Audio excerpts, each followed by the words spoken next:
Les amis, bonjour, bonsoir à toutes et à tous, très bienvenue cinéphile, c'est Rafi, j'espère que vous allez tous très bien, je suis très content de vous retrouver pour encore du Superman, de James Gunn, et oui, que voulez-vous. Bon, c'est vrai que je vous cache pas, euh, j'avais retiré la vidéo où j'étais positif sur le costume de Superman de Gunn, une vidéo où c'était la seule vidéo où j'étais content de ce que Gunn allait nous proposer, mais je l'ai retiré au final parce que on voyait très peu d'images, et pour être honnête, bon, c'est vrai que je l'ai retiré parce que j'étais aussi en colère par rapport au trailer de Superman, mais aussi parce que je me disais qu'au final, il n'y avait pas beaucoup d'images intéressantes à se mettre sous la dent pour dire réellement si le costume était bien ou pas.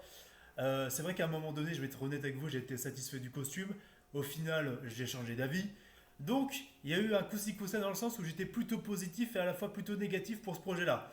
Là où ça a clairement viré dans le négatif. Je vous le cache pas. Bon, vous le savez depuis toute façon, pour ceux pour ceux qui me suivent. Mais vous l'aurez vu dans la miniature, vous l'aurez vu dans le titre de la vidéo. On va parler d'un sujet assez particulier pour ce projet-là, parce qu'il y a encore des reshoots après des screenshots, on va dire des projections test sur le film. Bon, pour vous dire, pour vous expliquer le contexte, j'ai regardé la vidéo de Devon Prod. D'ailleurs, Devon Prod, si tu me vois, si tu me regardes, je te salue. Devon Prod qui a justement lu l'article en question que je vais vous lire là, c'est-à-dire un article qui dit que dans les coulisses de Warner Bros et de DC Studios, bah ils sont comment dire, ils sont comment dire un peu en conflit dans le sens où les gars ils veulent faire des reshoots sur le film. Il y a des scènes qui ont été retirées pour faire moins d'humour, pour rendre le film moins lourd, tout ça. Et apparemment, James Gunn, apparemment, est en train de nous écouter. Voilà, les gars. James Gunn est en train de nous écouter. Donc, soyons positifs un minimum. Soyons prudents malgré tout. Je sais que pour moi, depuis toute façon, je pense que le film va pas me plaire. Ou alors, non, non, c'est ce que je pensais avant, excusez-moi. Ou alors, peut-être, en tout cas, espérons que le film soit bien, déjà. C'est déjà enfin, c'est ce que j'ai pas arrêté de dire par rapport au projet. Même si j'ai dit dans la réaction du premier trailer qu'il fallait boycotter, ce qui était une grosse connerie, puisque n'avait pas encore vraiment vu le film, quoi. On n'avait pas encore vu le film tout simplement. Mais bon, les craintes qui étaient justifiées au départ, j'ai l'impression que ça s'amenuise peu à peu, littéralement. Donc on va lire l'article en question. Mais bon, je vais être plutôt positif cette fois-ci par rapport à James Gunn. Je vais éviter de lui donner le surnom habituel que je lui donne habituellement. Donc voilà, James Gunn, qu'est-ce que ça nous dit tout ça? Sur l'article de worldofreal.com. Je vous mettrai en lien dans la description de l'article. Donc je vais vous le lire, puisque je ne peux pas faire des réactions. Donc voilà. Superman a connu des changements majeurs après les projections test. Reprise, moins d'humour, durée d'exécution plus courte, nouveau monteur et compositeur. Écoutez bien. Et d'ailleurs, merci à Devon Prod de m'avoir donné l'idée de faire cette vidéo. Et vous voyez que je ne suis pas complètement malhonnête, dans le sens où je vous parle aussi du positif par rapport à ce projet-là. Si vraiment, et d'ailleurs aussi, c'était aussi ta crainte de Devon Prod, je me permets, si tu me regardes, Sofiane, c'était la crainte aussi de beaucoup, c'est le rajout d'humour trop exagéré et tout ça constamment dans le film, ce qui ne correspond pas à Superman, ce qui ne correspond pas en général à DC. Donc voilà. Bon, à la limite, que ce soit un personnage parodique comme Lobo ou Buster Gold, quand l'humour est bien dosé, j'ai envie de vous dire, voilà quoi. Après, James Gunn, peut-être que ça l'aurait fait si James Gunn avait fait un film Lobo. Qui sait? Qui sait, hein? Bon, peut-être parce que Lobo est plus habitué à ce genre d'humour-là, quoi. Mais bon, James Gunn, on connaît la suite. James Gunn fait tout de travers par rapport aux comics, mais on verra par la suite. On verra si il va bien nous écouter par rapport au projet. Donc je vais vous lire ça maintenant. D'ailleurs, petite parenthèse, c'est par rapport au mois de juin. Vous en faites pas, le mois de juin comme prévu, je vais vous faire la critique de Superman de 1978 et ensuite je vais vous faire la critique de Man of Steel justement un mois, enfin tout juste un mois avant la sortie de Superman de James Gunn. Bref, on va commencer à lire l'article. Après la révélation aujourd'hui de la durée d'exécution de Superman, là c'est un article qui date du 27 mai d'hier quoi, euh, la véritable histoire pourrait bien se situer dans les coulisses. J'ai commencé à me renseigner, et ça c'est le journaliste quoi, et son article, et j'ai découvert que le chemin vers la sortie du reboot phare de DC Studios n'a pas été de tout repos. Écoutez bien. Les tensions sont vives chez Warner Bros. Où le PDG David Zaslav et les dirigeants de DC Studios, James Gunn et Peter Safran, examinent chaque image pour éviter un autre raté de franchise. On connaît tous la triste histoire d'ici, puis de toute façon. Des sources proches de la production affirment que le film a reçu un accueil mitigé lors des premières projections test. Voilà. Ce qui a entraîné une série de changements. Et encore heureux, putain. Et même DeviantProd le dit dans sa vidéo, encore heureux qu'il fasse des changements. Si James Gunn nous écoute, et en fait, il nous écoute et il fait ce qu'on lui demande, c'est-à-dire un bon film Superman, et pas et justement de ne pas et justement pour qu'il ne tombe pas dans ses travers, là j'ai envie de te dire, James Gunn, bravo, parce que tu es allé au-delà de ton style de cinéaste pour faire avant tout un film Superman, un film de licence, comme l'a fait Zack Snyder, et comme pour moi aussi l'a fait aussi Bryan Singer pour son hommage de Richard Donner dans Superman Returns. Donc je vous le dis franchement, j'applaudis. Mais après on va voir si le film est bien ou pas.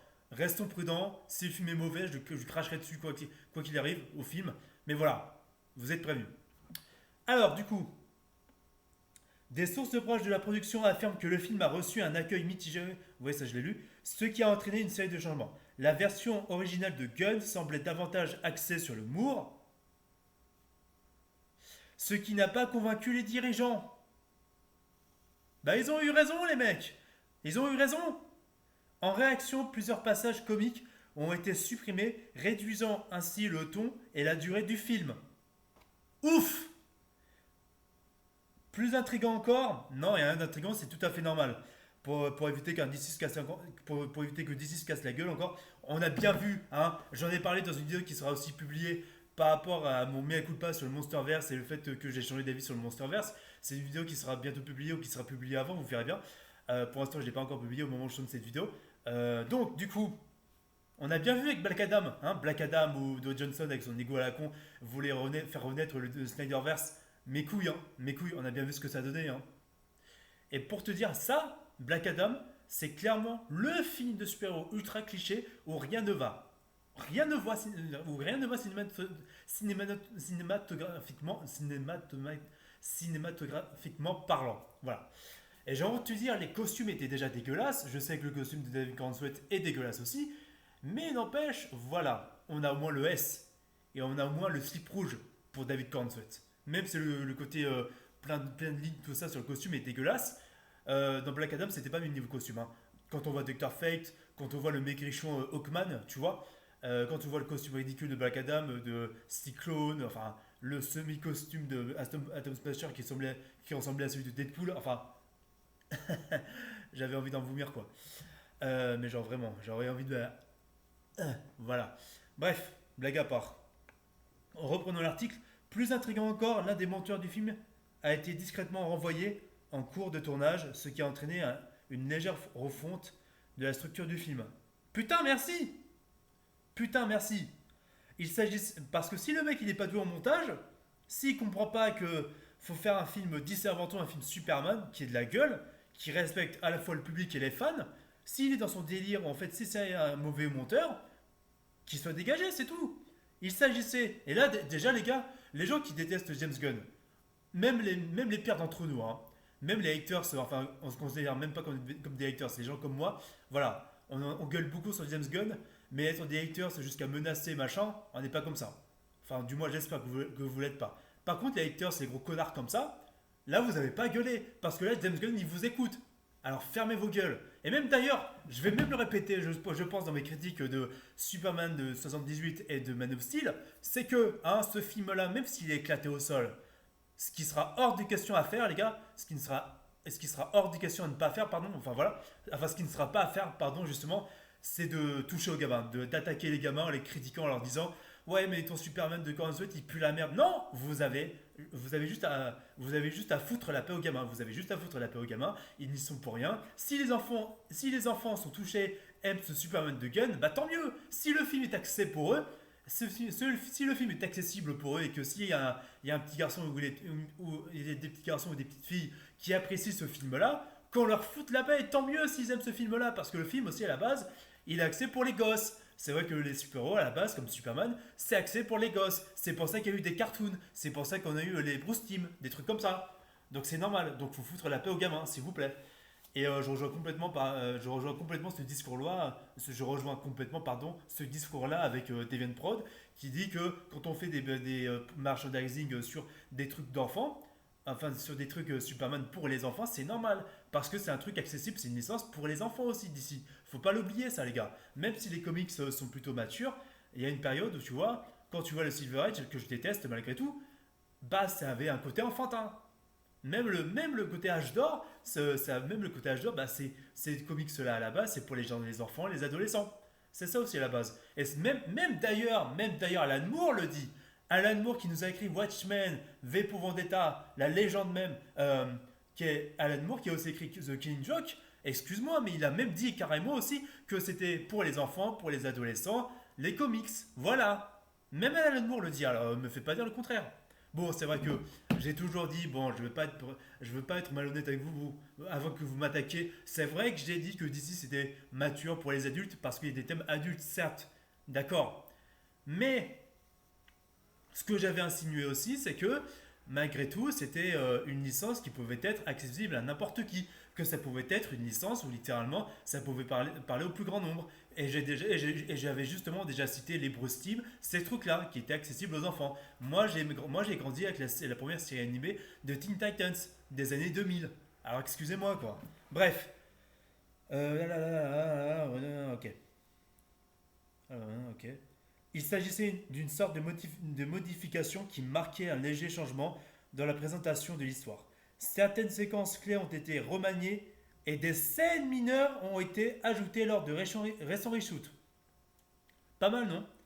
Le département musical n'a pas été épargné non plus. Merci. Parce que si on pouvait, parce que si on pouvait dégager le thème de merde qu'on a dans l'extrait en question de la forteresse de solitude, le côté très infantile, le côté très dessin animé pas de gamme, tu vois, autant dégager ça à la poubelle, tu vois. Euh, un deuxième compositeur a été recruté en fin de partie pour remodeler la partition. On verra qui ce sera, ce serait intéressant de savoir. Ce qui suggère que le ton était peut-être en pleine mutation il y a quelques semaines à peine. Tout cela fait partie de ce qu'une source bien informée a qualifié de légère correction de trajectoire. Merci. Au total, environ 25 minutes de séquences ont été coupées, c'est énorme, hein, par rapport aux versions précédentes, donnant au montage final une impression de légèreté. Attends. Au total, environ 25 minutes de séquences ont été coupées par rapport aux versions précédentes, donnant au montage final une impression de légèreté. Ah oui, ok, par rapport au montage. Le fait que le montage soit plus petit bah, que le montage d'avant, ok. D'accord. Bon, j'ai envie de te dire, si c'est plus concis, parce que aussi Devon Prod l'a expliqué, des films comme Star Wars de 1977 pour instaurer tout le lore de Star Wars, enfin les bases du lore de Star Wars, et bah, ils ont réussi ça en 2 heures à l'époque. J'ai envie de te dire, j'espère que là ça passera bien quoi. Euh, voilà, ces ajustements témoignent de la volonté du studio de réussir, d'autant plus qu'il s'agit du premier volet majeur de l'univers d'ici rebooté. Bah oui, la dernière projection test est prévue cette semaine.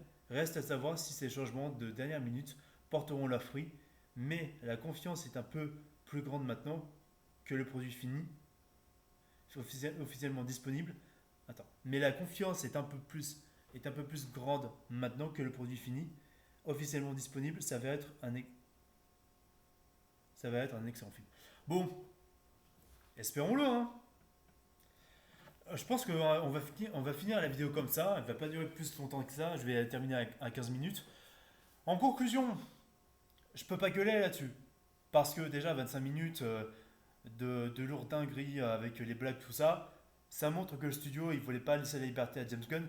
Et encore heureux parce que franchement, j'ai envie de te dire, au moins ils ont appris de leurs erreurs. Ils ont vu qu'il y avait trop d'humour, trop de forcing. Ce que James Gunn en fait voulait faire, c'était reproduire les mêmes erreurs du passé. Mais au moins le studio s'est dit, avec intelligence, ah non, ça pue, on va éviter ce genre de merde.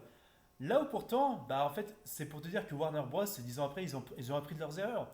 Parce que quand tu vois que en 2016, enfin presque 10 ans, quand tu vois que en 2016, ils avaient fait Batman versus Superman et qu'ils avaient reshooté le film, même si le film est excellent, mais que le film avait eu un énorme bashing. Et je te parle même pas de Suicide Squad. Donc voilà, j'ai envie de te dire, tant mieux, tant mieux les gars. Restons sur cette bonne voie. Même les gens comme moi sont plutôt satisfaits de cette bonne nouvelle. Donc que ça reste ainsi. Vraiment quoi. Il fait juste un truc. Non, c'est bon, voilà. Donc voilà. J'ai rien à dire de négatif par rapport à ça. En gros, dites-moi en commentaire ce que vous en pensez, les amis. Est-ce que vous attendez vraiment toujours ce Superman de James Gunn? Est-ce que ces informations-là sont rassurantes pour vous? Est-ce que vous allez, est-ce que vous allez être, est-ce que vous allez être pardon, un peu plus convaincu de voir le film en question par rapport à tout ça? Moi, j'ai envie de te dire, si James Gunn nous écoute, tant mieux. Si on a un bon film Superman, un bon divertissement qui respecte DC, qui en fait pas des caisses, et en tout cas, j'espère aussi vraiment, j'espère vraiment que dans ce film-là, que visuellement ils vont retravailler. Parce que le kaiju là, c'est pas possible. Mais bon, redemander est-ce qu'ils retravaillent sur le kaiju, c'est un peu compliqué. Je vois aussi que il y a des jouets, des figurines de Todd McFarlane, enfin de la marque McFarlane qui pop de partout sur Instagram. Je vois des personnages où je me dis putain, dans un film live action, mais qu'est-ce que c'est que ce bordel quoi. Donc voilà. Euh, Hormis ça qui me fait peur, en espérant que ces personnages-là seront coupés du montage, en espérant que le film sera concis niveau montage, j'espère vraiment que le film sera bien, même si j'ai toujours des doutes, mais essayons de voir par la suite. Après, s'il y a les reshoots, si James Gunn nous écoute, s'il arrête ses conneries, s'il fait comme Zack Snyder et comme Bryan Singer, ou en partie comme, je vais être sympa, comme Richard Donner, s'il fait comme ces gens-là et qu'il fait avant tout un film Superman, j'ai envie de te dire que oui. J'ai envie de te dire que oui. Ça peut marcher. Bon, ce sera tout pour moi, les amis. Likez, partagez, commentez. On se dit à la prochaine. Salut à tous.